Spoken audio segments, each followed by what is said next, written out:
Assalamualaikum warahmatullahi wabarakatuh. Perkenalkan, nama saya Firna Yolanda, mahasiswa Prodi Pendidikan Profesi Nurse di Kesuria Global Yogyakarta.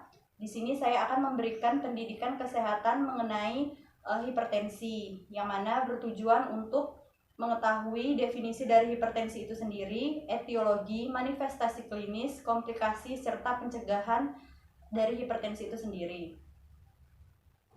Assalamualaikum warahmatullahi wabarakatuh. Waalaikumsalam warahmatullahi wabarakatuh.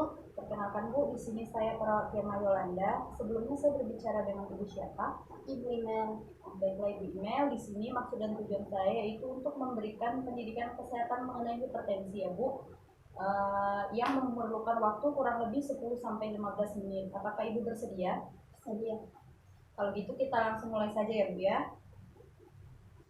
Baiklah Ibu Email, sebelum masuk ke penjelasan yang lebih lanjut, saya ingin bertanya kepada Ibu, apa sih yang Ibu Email ketahui mengenai definisi atau pengertian dari hipertensi itu Bu? Tekanan darah tinggi. Ya, benar sekali ya Bu. Definisi dari hipertensi itu adalah kondisi atau keadaan di mana tekanan darah itu dalam batas yang tidak normal atau lebih dari batas normal, di mana dalam rentang 140/90. Ada yang mau ditanyakan Bu?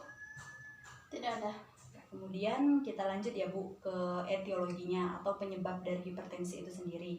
Nah, hipertensi ini dibagi menjadi dua. Ada hipertensi primer dan hipertensi sekunder. Nah, hipertensi primer ini belum diketahui penyebabnya apa, namun sebagian besar itu terkait karena faktor keturunan. Nah, kemudian untuk hipertensi sekunder ini disebabkan karena adanya penyakit lain atau adanya gangguan pada kondisi kesehatan seperti penyakit ginjal dan gangguan endokrin, begitu Bu. Kemudian untuk faktor resikonya ya Bu. Nah, di sini untuk faktor resiko dari hipertensi ini sendiri itu dibagi menjadi dua, yaitu faktor risiko yang dapat diubah dan faktor risiko yang tidak dapat diubah. Nah, untuk faktor risiko yang tidak dapat diubah ini contohnya itu usia, jenis kelamin, dan keturunan. Nah, di sini karena usia ini semakin bertambahnya usia akan meningkatkan risiko terjadinya hipertensi itu semakin tinggi karena terjadi perubahan struktur pembuluh darah besar. Nah, kemudian untuk jenis kelamin, nah di sini pria ini akan lebih cenderung mengalami risiko yang lebih tinggi untuk terkena hipertensi karena pola hidup atau kebiasaan yang meningkatkan tekanan darah. Kemudian tadi ada keturunan juga ya Bu.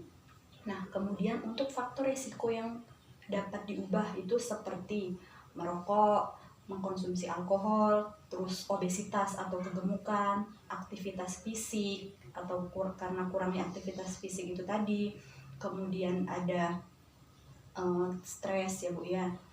Kemudian untuk manifestasi klinis atau tanda dan gejala dari hipertensi itu sendiri seperti sakit kepala, kemudian pusing, bahkan bisa juga mual gitu ya Bu. Kemudian itu pandangan menjadi kabur. Yang paling sering sih itu sering sakit kepala ya Bu, atau kita mengalami pusing untuk tanda dan gejalanya yang paling sering terjadi. Kemudian komplikasi dari hipertensi ini sendiri ya Bu. Nah, yang paling sering terjadi itu seperti stroke, gagal jantung atau penyakit jantung, kemudian gagal ginjal, kemudian aneurisma. Nah, aneurisma ini sendiri itu adalah pembuluh darah yang bengkak. Nah, di mana aneurisma ini juga yang tadi dapat menyebabkan terjadinya stroke. Nah, kemudian bagaimana sih cara pengendalian atau pencegahan hipertensi ini? Nah, yang paling penting itu adalah merubah perilaku kita menjadi perilaku yang lebih sehat, seperti tidak merokok, tidak mengkonsumsi alkohol, makan makanan yang sehat seperti makan sayur dan buah, kemudian meningkatkan aktivitas fisik seperti berolahraga gitu ya Bu. Kemudian tidak merasa stres dan pengendalian berat badan.